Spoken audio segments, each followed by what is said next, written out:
வணக்கம்.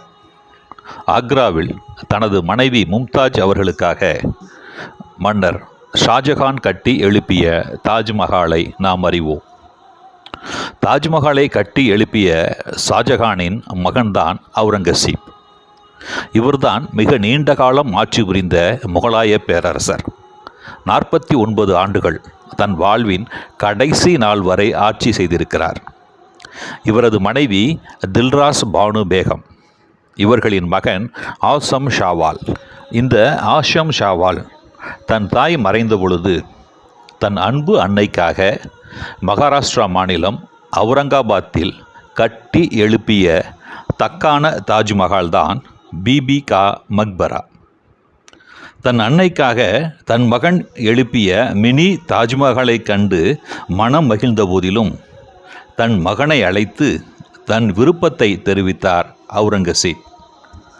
உன் அன்னைக்காக ஒரு மினி தாஜ்மஹாலையே உருவாக்கிய நீ என் மறைவிற்கு பின் எனக்கும் ஒரு பெரும் தாஜ்மஹாலை எழுப்ப முற்படுவாய் என்பதை நான் அறிவேன்.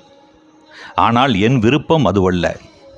என் நினைவிடம் மிகவும் எளிமையானதாக இருக்க வேண்டும். ஒரு ஏழை தன் தகப்பனை புதைக்கும் இடம் போலவே என் நினைவிடமும் அமைய வேண்டும் என்றார். தந்தையின் விருப்பம் நிறைவேறியது.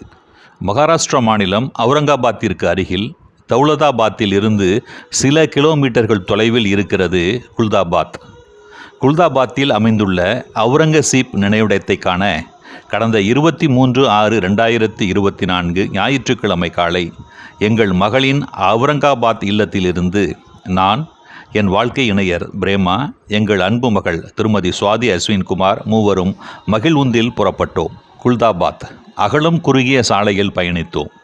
ஒரு மசூதியில் 10 அடி நீளம் 10 அடி அகலமும் உள்ள ஓர் அறையில் தரையோடு தரையாய் அவுரங்கசீப் துயில் கொள்ளும் இடம். மேற்கூரை கூட இல்லாமல் எளிமையின் உச்சமாய் அவுரங்கசீப்பின் நினைவிடம். 49 ஆண்டுகாலம் அரசாண்ட பேரரசர். செல்வத்திற்கு பஞ்சமே இல்லாத பேரரசர். இருப்பினும் வெயிலில் காய்ந்தும் மழையில் நனைந்தும் குளிரில் உறைந்தும் இயற்கையோடு இயற்கையாய் இயைந்திருக்கிறது பேரரசர் அவுரங்கசீப் அவர்கள் துயில் கொள்ளும் இடம்.